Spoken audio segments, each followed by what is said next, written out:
Welcome to the premiere of the Portugal Football Summit Podcast. We're counting down to the second edition of this event, and we're doing it with exclusive one-to-one interviews with some of the most influential people in the world of football. Delighted to welcome Portuguese National Team manager Roberto Martínez to the show. We're starting in style, Roberto, with you. And before we get talking about football, I wanted to ask you one question about the Portugal Football Summit and what you thought of the first edition last year.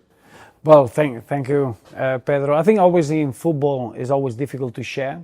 And I think to create a platform where you can open up and see good practice and get ideas, I would say that the summit was full of that, full of good practice, good share, and a very open environment where everybody had something to contribute, but something to be stimulated with. And I think that tells you a lot about the quality of the people that they were in the summit. I thought the organization was second to none, really top space, where I would encourage anybody that they didn't have the opportunity to be in the first summit to experience it, because it's in a space that you're guaranteed to take something away, and that share feeling that we had makes an experience that is well worth it. We're really looking forward to the second edition. And as we look forward to what is a very big year, of course, with the FIFA World Cup coming, I'd like to look a little bit to the past before and how your journey has been in Portugal since you arrived. You've just had your third year anniversary, not that long ago. And I always say that numbers don't lie, and they tell the story of what is a story of success. Obviously, the Nations League victory, and we have the beautiful trophy here with us. But you have the record of consecutive victories. You have the record of highest winning percentage in official matches, highest goal average per match as well. So these numbers tell a story of success. But if you were going to put it in your own words, how would you describe what has been your first 3 years as national team coach? Well, obviously the numbers are part of our life, because we are in competitive sport, and the numbers reflect, I think, they are the consequence of the work. But I think the biggest challenge was when I arrived, I was in awe of the talent that we have in this national team. Not just the huge amount of different generations that they come together. What struck me was the human quality that the player has in the dressing room. And then that variety of a player that has been developed to compete, a player that in the Portuguese system only the best get to the professional level. I think I've been in other environments where the talented player gets an opportunity into the professional game. It's not the case in Portugal. In Portugal, it's such a competitive early stages that only the ones that they are the most prepared, they get an opportunity in professional football. So to get that competitive attitude in the player with that human quality to create good groups, to create the essence of having good values within the team. At the end of the day, football is a team sport, that you need to have that structure, that discipline, and then you can use your individual talent. So that for me was the real starting point. We had incredible ingredients that you had to make sure that you don't take too much away. You don't want to dislodge what this group of players have. And then if you bring it 3 years, I think is a long time in football, but international football is not that long. And I would say that from the first lineup that we had in March 2023 to the last lineup that we had for the qualification of the World Cup 2026, there were 5 different players in the starting lineup, which is a 50%, which is huge.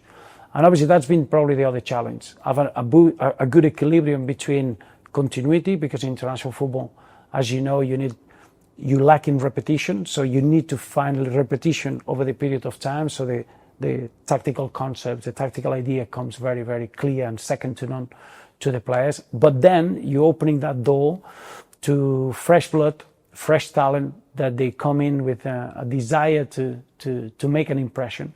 And I think that's been probably the hardest aspect of the job, is to have that right equilibrium. You talked about talent, and I was raised in the 80s where we made our first World Cup in a long time in '86.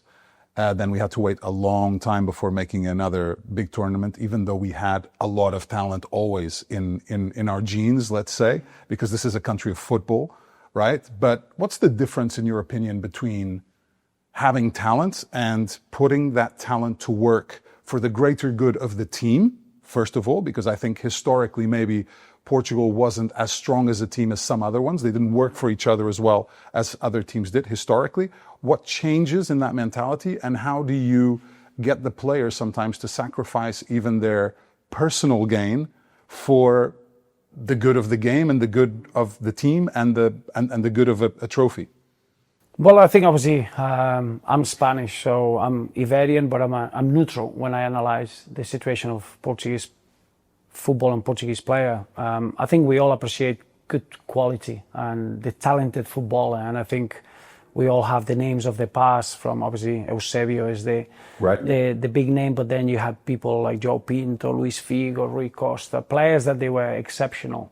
I think where then the good work of Portuguese football comes in is first the real educational aspect of the coach, because I think the coach in Portugal has got this born from university, all the tactical periodization, the thought of how you can become a good coach to try to help the players. It's not like you've been an ex-player, now you can carry on in the game by being a coach. In Portugal, you need to earn the right to be a coach, to be able to influence the players, and then create this incredible competitive environment where gets the best out of the players. So then the talent individual is not enough. You need to get a good perception of team values. You need to have a good perception of the discipline within the team.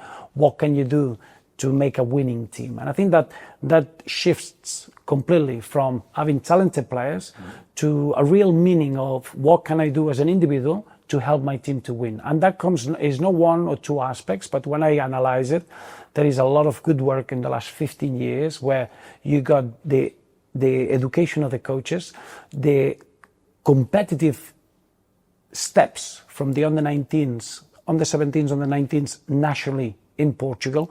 Then you got the under-23s, which is, I think, is an incredible step, probably one step that you don't see anywhere else in Europe, which is the Liga Revelação.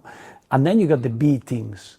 So you're talking about the Portuguese player between the age of 17, 16 to 21, 22. They got 4 steps that very competitive, that they get real help from the coaches, from the tactical disposition, but making you aware that you need to be yourself with your talent, but you need to fit in the structure of the team. And I think that's the success of Portugal. You're talking about qualifying in big tournaments. Only Spain, Germany, France, and Portugal have qualified since in the last 20 years in every single big tournament. Portugal has 10 million people. So when you compare it with the other nations, that continuity in reaching the level is because the structure is right, the education is right, and the mental aspect of the player is totally right to be part of a winning team. I wanted to pick up exactly on that, because you said we're a small country, but wherever you look in Europe's top leagues, you see Portuguese stars, right, in the top 4. So what do you think is the special ingredient that the Portuguese player has, that it can go abroad and, even though it comes from a small country, and can adapt and can excel? Two aspects, and I think that's something that we have in our dressing room. First is that cultural aspect that we get in Portugal. Portugal is a navigator country, and 500 years ago they went out and conquered the whole world. That's still in the genes. I think that is still something that you see it, that the Portuguese person, not just in football, in general, the first aspect is how can I learn other languages? How can I be aware of what's left around the world, not just in Europe? And I need to go out to become the best version of myself to then fulfill my potential. That is in the DNA. I found it in Spain in the 90s. I left in 95. We were the only 3 Spanish players that we left. It is not in our culture. Right. It's such a big country. It's more a comfort. You're looking for the comfort of staying with your cities. You don't speak other languages. Portuguese mindset is completely different, and that helps the Portuguese player. And then is this competitive feel that there is in the journey of a young footballer in Portugal, that only the ones that they can cope with the difficult moments stay in the game. So when they go abroad, the Portuguese player is resilient to almost be consistent, to carry on, getting ready to help whatever the dressing room they go into. And it's no wonder. I was checking the amount of minutes of Portuguese players in the Champions League in relation of the population, and the minute percentage with the population is the biggest in Portuguese players. So that's I think a good stat. The personal side behind the footballer has a lot to say on that. There were a lot of players, obviously, that opened the doors to Portuguese players' success now in this generation. I mean, I think back of someone like Paulo Futre, for example, one of the first ones to excel in Spain. Of course, you're from a generation that followed that impact that he had with Atleti, but there's been many others. Obviously, Luis Figo, whether it's at Barça and then Real, and then playing obviously at Inter as well.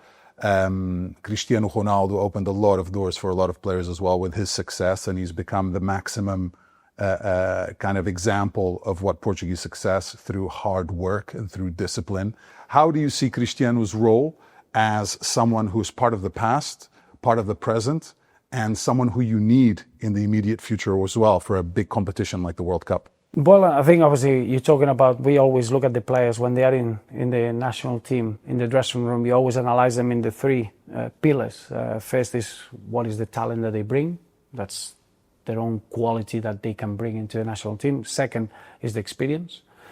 And third is the attitude. And I think when you work with somebody like Cristiano, you're looking at the talent, and because of his longevity, he's been able to adapt. Probably somebody that was more of a wide player looking for the 1v1 situations. Now is more of a reference, a number 9 in the box, those movements in between the defensive line, and the goal scoring record that he has, 25 goals in 30 games now. And then you're talking about the most impressive aspect on Cristiano's pillar is his attitude. I've never worked with a player where every morning has this focus of trying to use the day to improve. So I think this is an example that is a responsibility that we have as a technical staff, that if we could have Cristiano forever, is the easiest way to coach the newer players that they arrive to the national team, because he has that focus of not winning something or becoming a player of a certain league, of a certain club. His desire, his focus is to use every day to become better. That is the secret of having that longevity. That's the secret to have that thirst every morning and have that hunger. And for us, there is no better influence than having Cristiano in the dressing room. And probably that's been the great gel of the generations that we have in our dressing room. In the last camp, I remember we had our latest arrival, which was Carlos Forbes.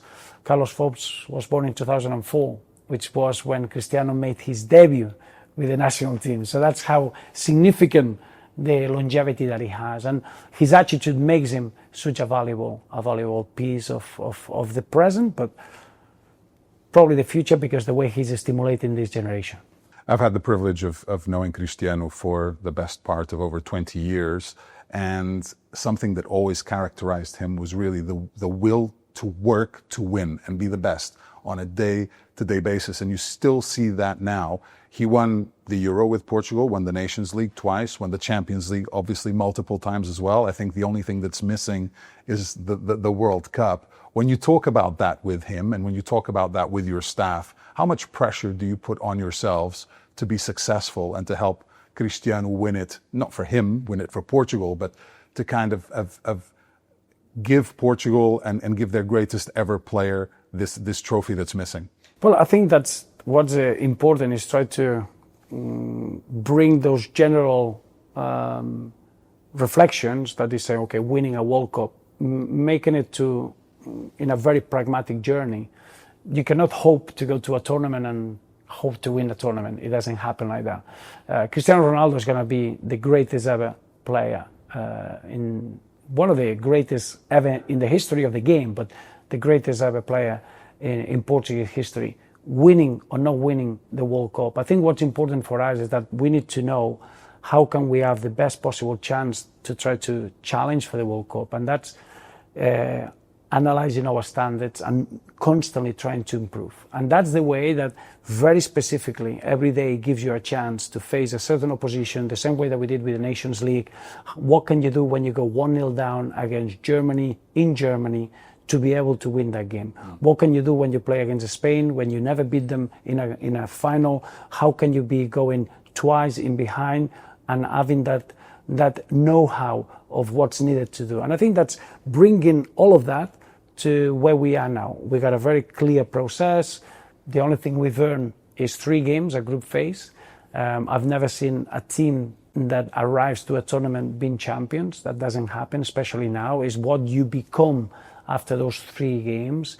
2010, it was the first time that a team lost the first game and won the tournament. True, with Spain. with Argentina. Then it happened with Spain, 2010. Yeah, okay. Then it happened again, With because Argentina. it shows you that now there's so much talent that being talented is not enough to win a World Cup. You need to have that resilience and being able to cope with difficulties in order to grow as a team. And that's the aspect. From the reflection of would it be great to do something that we've never done in Portugal, which is winning the World Cup? Of course it would be.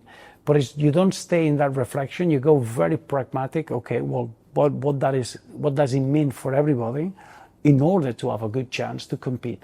And this is what Cristiano is very good. He's fantastic at diluting everything to what can I do today to improve. His influence with the others, his standards, his will to win. This is what we've seen in the dressing room, and that's been given us that consistency in our performances. I wanted to talk to you about leadership and how you would define your style of leadership and how you try to understand what players may need at different times, whether that's before kickoff, halftime, after the match.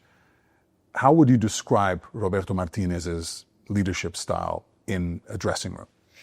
Well, I always I left home at 16 as a young boy to play to follow my passion of playing football. I went to Zaragoza. I left at 21 to go to a different country, and I was 21 years in the UK. And I always felt that I got the best. The leaders that I work under, they got the best out of me when I was inspired to fight to a common goal.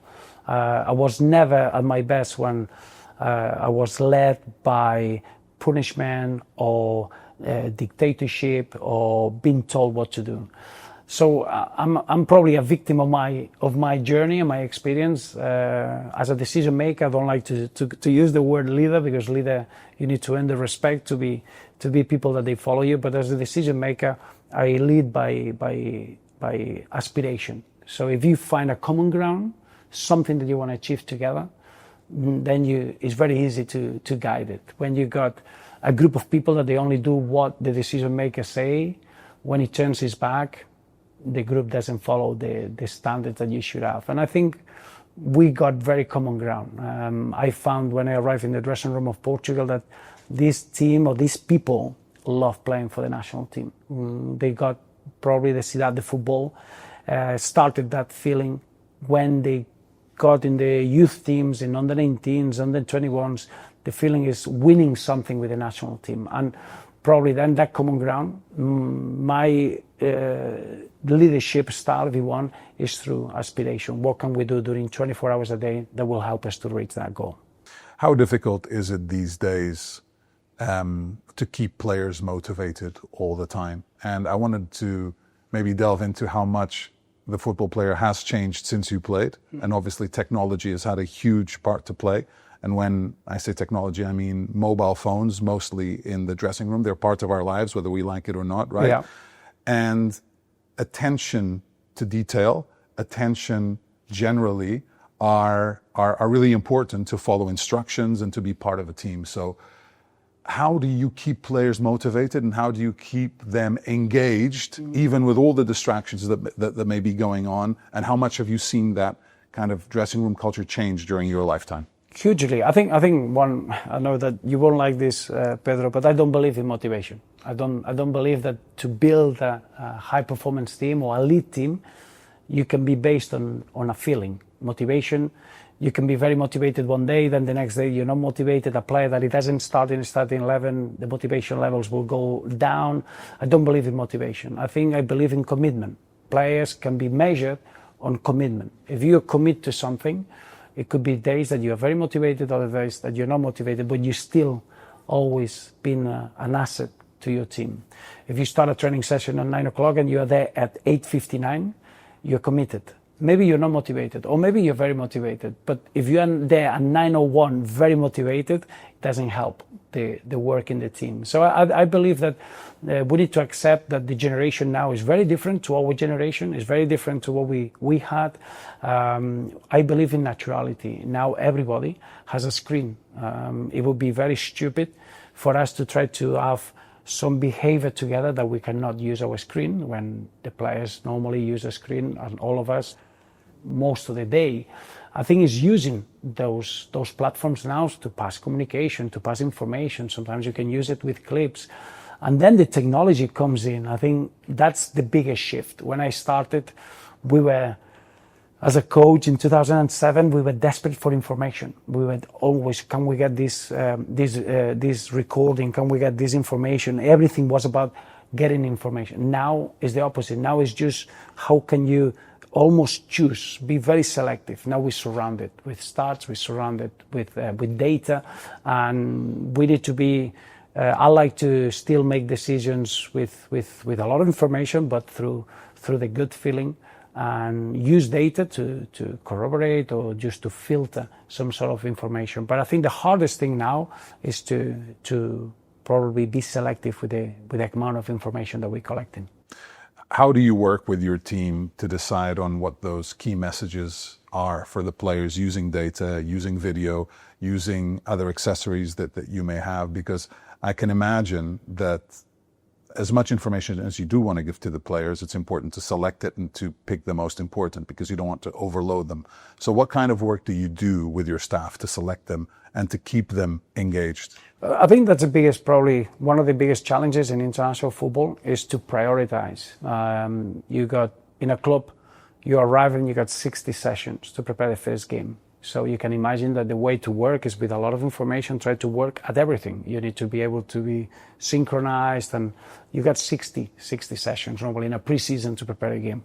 International level, you got 3 days to prepare a game. So you cannot be trying to work on volume, try to work at everything. You need to try to be very, very precise and selective. And I think it brings the word of clarity. It's all about being very, very clear. What is the role of each player? What is the role of each player on the pitch and off the pitch? And that comes a lot from their standards. I always believe that the groups, they get very strong when they own that behavior in the group. So it's important to get that into the amount of information, but being very, very much prioritizing well what's going to be needed for that game is the key of international football.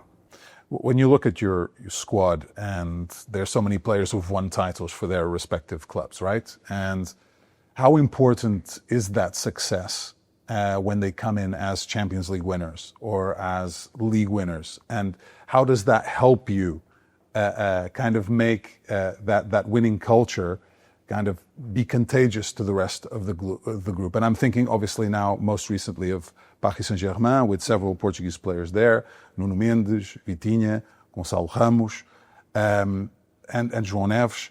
So how do you utilize success at club level to make it contagious to a group in a national team? It's a very good question. I think it's essential. Is essential because the difference between winning and not winning the trophy is minimal. And winning gives you that possibility of killing uncertainty. The last thing you want in a dressing room is any player to have uncertainty. When you haven't won a trophy and you've done everything correctly and everything was very close, you get that unknown. And why did we not win it? Why did we not win it? When you've won a big tournament, when you won a Champions League, you know it. It's almost a confidence that is not going to improve you, but it's going to make you be confident, and you're going to make better decisions on the pitch at the back of that, because you haven't got that uncertainty. So, wow, we got to the final, but we never won it. And the difference could be the ball hitting the post and going out, a 1v1 with a keeper, a decision from the referee. The aspects are minimal, but the uncertainty of why did I not win it, that doesn't help when you're in the national team. And as you say, I think for us, when you look at it, we got so many players that experience winning, that it gives them the belief and understanding of what's needed in those key moments during a game, what helps to win. And that's essential. Probably that's an aspect that you cannot coach. So if you got a player that has never won a tournament and has been very close, it's very difficult to get rid of that uncertainty. It's very, very difficult to coach. Speaking about winning, we're sitting in the dressing room with a trophy that you won with the Portuguese national team, the Nations League, second time in FPF history that trophy has been claimed. How important was it for you and for the team to win this trophy, more than the trophy itself, but to validate the work that you're doing as a group, and also to motivate the players to get that sense that, yes, we're good enough to win a top title, beating Germany and Spain in the last two matches, two of the top teams in the world, leading up to a tournament like the World Cup? For us was essential in the way that you can buy confidence and you can buy belief, and it gets the group with a special energy. When we talk about the Nations League, and obviously this is a new format and it's growing all the time, it's not an old competition, but without a doubt at international level, it hasn't got from the outside, it hasn't got the respect, probably the history of winning a World Cup or a European Championship, but it's the hardest format. It's got 10 games, it's about 10 months, it's 5 different camps, and then the last 2 games, they are at the back of a quarterfinal, home and away, in March, which is the hardest camp that you have, because it's the moment that the players are still at club level. The last camp was in November, so you need to pick it up very quickly. And then you play against Germany, in Germany, something that we didn't beat them for 25 years, and it is the first final against a European champion. So when you look at the difficulty and the complexity of the tournament, for us, is almost a step to say, okay, we've done something that could give us an incredible confidence for the future. I don't think it changes anything in terms of being humble enough to understand that you win a trophy, but that doesn't give you anything for the next tournament or next competition. But I think it is important when you have to be good over 10 months to win a trophy like this, that gives you a confidence that it makes the group really, really strong. For the Portuguese people, to win is always special. And like we said earlier, talent has always been there, but the victories have not, historically. The culture of winning passes on to a population as well, to the community as well. Do you feel that? Well, yes. I think everything starts. I must feel I got players that when they come to a dressing room and they got that memory that we won it in under-19s. They've got that memory of winning together. There is something that has been growing for a while now. It's not just the senior team. It's not the Euros in 2016. It's not the 2019 Nations League. It's more. In the under-19s, we played with the same generation against Germany. Okay, good point. And we won it. And there is a growing winning mentality. But we always had that support from the fans. We were in Germany in the Euros, and the support we had there was incredible. And almost up to a point that you feel that is an extra responsibility to the players. And I felt it, that we had to somehow shift the responsibility from the players. They should be able to be more free. I think the expectations, the severity of the weight of that shirt when you put it on shouldn't be so strong in a big tournament. And probably that's what going to the World Cup we can take from what we did in the Nations League and the Euros. We need to be able to have a competitive nature where nobody feels under pressure to having to score the goal, to make the right pass. It's just create an environment where everybody can be themselves and let the competition get the best of everybody, because everybody wants it so much for the support that we have and the meaning of football in Portugal. Yeah, and obviously in the United States with the Portuguese communities and the immigrants who have been there for decades, I think we can expect great support there. When you identify with Portuguese culture and Portuguese fans, how would you describe your relationship with Portugal now after being here now for over 3 years. How is your life here? How did your family adapt? How have you enjoyed your time here in Portugal when you're not working? Well, I must admit it's been so easy. It's been an incredible experience. I knew, obviously, I'm from Spain, so I know the area well, but obviously my wife is Scottish. My two girls were born in England and in Belgium, so for me it was an opportunity to show off our hospitality in the Iberian Peninsula. But even then, I've been so surprised. Portugal is so suited to be a host country, to welcome families. We got an incredible community, and the family is so settled. Then the weather, the food, anything that you want to enjoy in the country is very special. So I can only be thankful, and I can speak for my family. It's been a tremendous time. It's interesting because I think when you live in different countries, you pick up different assets from different kinds of personalities of people from those countries. How much does Roberto Martínez take from the time he spent in the UK, in Belgium, and now in Portugal? How do you get those I guess extra ingredients and try to make you stronger, make you more complete? Well, I think you need to be. I don't like to move around and say, well, that's what we do. That's my habit, and that's what I wanna.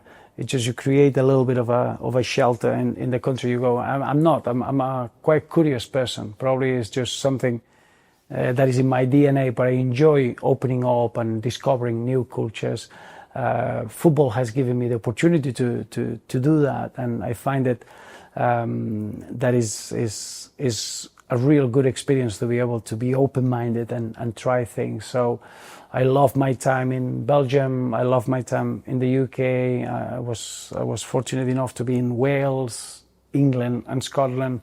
So I had a good mixture of all the British traditions. But I'm very proud of my roots as well. And obviously, as a Spaniard, we value a lot the family and the outdoors and what we can do. So now it's almost taking an extra window, which we're going to keep many of the habits of the last 3 years forever in our family. I wanted to get your take on the state in which we live now regarding international football. We talked a little bit about technology when it comes to players, but obviously football has evolved a lot in the technology that's used for scouting, for video clipping, and you mentioned that a little bit. VAR was introduced. When you look at the game now, how would you describe it, and how would you define the state of football at the moment? It continues to attract audiences all over the world. We're heading into a World Cup, the biggest World Cup ever, with 48 teams. How would you characterize the state of the game? And if it needs some kind of improvement, what do you think that improvement could be?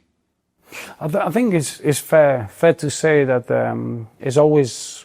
I remember a few years back where there was a little bit of a debate of the introduction of the VAR. So in 2018, 2016, I think that was a key moment. It's almost everybody was under that belief that the game should be stuck to the principles, and it shouldn't be opening to new technologies, new ideas. I think it's a real need. I think we need to evolve with the times. I think it's been very positive for the game to open that aspect.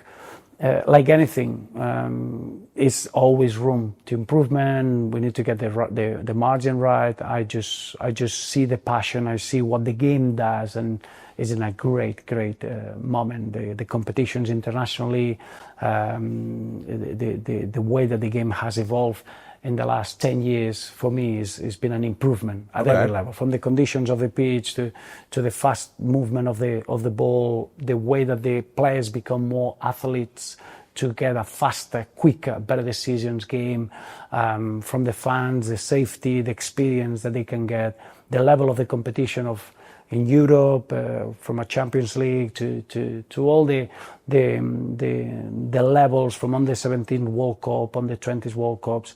I see that aspect that has been evolving. There are aspects that we can improve, of course, and other areas, but we haven't been stuck in somewhere that is not evolving with the current times.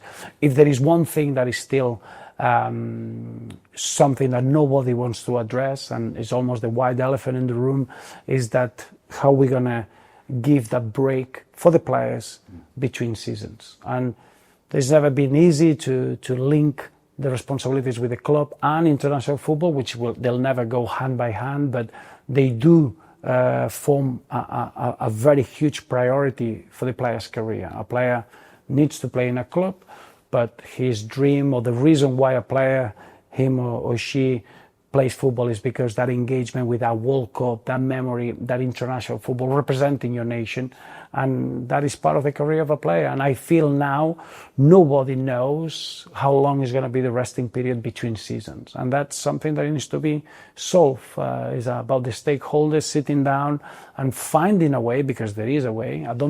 I'm not hypocritical to go into that debate of too many games, too many minutes. It's not nonsense. I think you need to adjust. I think players love playing.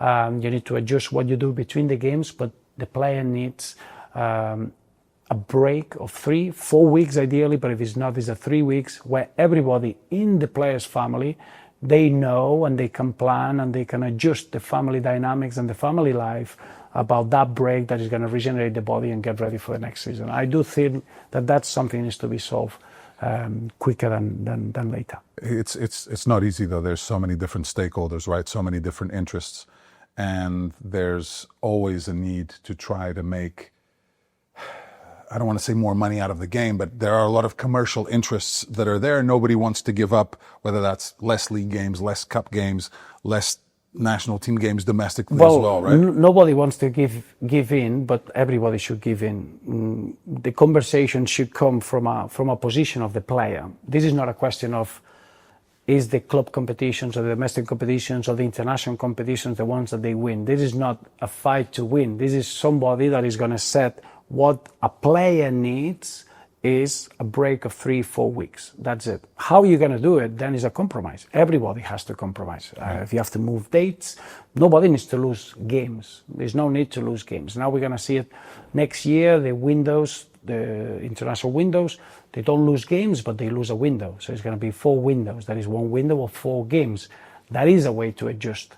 Everybody can adjust, but nobody is given the rules. The rules are a player should have 3 to 4 weeks to switch off from season to season. Why? Because the body needs it, because the muscles need to recover, there's a mental fatigue that it needs to be worked, because the families need to have a time where the footballers can become fathers and they can become husbands and they can be in the dynamics of the family environment. So there are aspects that they need to be starting from what the player needs. And from here is a compromise that it comes from every level. Nobody should give in. Nobody should lose the battle. This is not a battle. As we get into the final kind of phase of our conversation, I wanted to ask about the development of football here in Portugal. Just how good the youth national teams have been with titles won across various levels, right? Tell me how you've seen this success at the federation from an insider's point of view, and why do you think that is happening? So it's very easy to look at it from when a team wins and then bring it back, why it won. It's harder to say, okay, we want this team to win, what we're going to do. And I think what you get in Portugal, just to look now at the latest success at youth level, on the 17th World Cup winners, you got first, the education that these players, they get in a club level is pristine, from the values of respect, of resilience, of hard work that they have to have on a daily basis, the difficulty of their journey, because the competitive level that they have on the 16s, on the 17s, prepares the players at domestic level. That sort of information that it comes from those educational voices that they are, the coaches are very well prepared. So this culture that has been in Portugal for a long time, coaches traveling all over the world, working everywhere, coming back, having a good sharing platform, having that university way to become very methodical in your training process. So those aspects help a lot. And then it's just the clear, contagious chase of high standards that you breathe here in the CL football. That's, as we spoke from the players that they are in the A level, they just filter it through, and is a constant sharing of good practice within the federation. So you're affecting the player as a person, the mentality, the culture that the Portuguese person has, always open to be part of a group, to be open-minded. And then you got the methodology or the training aspects that they help a lot the development of the players. And I think it's that constant evolution of all those aspects that they help a small country in terms of numbers, but a big country in terms of mentality and how to use processes to develop talent. It's been amazing to see so many youth teams win so many important titles. If we look at the women's side of the game in Portugal, and I wanted to get your take on this as well, because there's been an incredible development as well. Portugal recently qualified for the first World Cup ever. Obviously now a couple of Euros also under their belt. How have you seen the women's game develop here? Because when we look at Spain, for example, obviously they're more advanced, winning a World Cup, when you have a team like Barcelona winning the Champions League multiple times. So how do you see the pathway of development of the women's game and how it's changed in its perception as well? Because historically, when I was growing up, I mean, none of the girls were really playing. Now, my daughter, who's young, is starting to play because she sees others playing. So how have you seen that path? Well, I think in many ways, which changed that probably conception of that a girl could choose to play football in school. I think having that activity now is a totally open decision, is a 50-50, is there, is available. I think we didn't have that. The number of licenses of girls playing football is increased immensely. So it started from that volume, from that change of mindset, a lot of role models. You're talking about the Champions League final that it was played in Portugal. It was almost 26,000 people watching it, and you got the young girls following the Arsenal players and the Barcelona players. You create a culture of inspiration and wanting to reach that level. Obviously, looking at Portugal, what Francisco Neto has done is just work over a very consistent, long period of time, very elitist. He started with a small group and then reached things that they've never done before, and then now is becoming like good practice into developing the league, creating a better structure, more professional into the clubs. I think it's been a long process that he started from a very successful team, that he was able to do things that they were never done before, and they were inspiring and trigger good sponsorship deals and good help that now is taking the women's football league and the passion in Portugal into a different level. But I think it was a little bit using the big change that has been not just in the world, but in Europe especially, about the perception of girls playing football, the opportunities and opening those activities. Then what Francisco Neto and his team did very specifically in the federation was invest a lot in a group of players that they could do something historic, that it would trigger and open up a bigger volume form of development. Yeah, and the results are there for all of us to see. And it's been fantastic to have an opportunity to speak with you here on the first episode of the Portugal Football Summit Podcast. Looking ahead to the second edition as well. I'm sure we'll have amazing guests there and more to come as well on this show, but we've definitely started in the best way possible with someone like yourself. So thank you so much for sharing some of your thoughts, some of your insights, some of your expertise with us and our audience, and look forward to seeing you smiling on the touchline and winning games in the near future. Thank you. We'll try our best. Thank you, Pedro. Thanks for having me.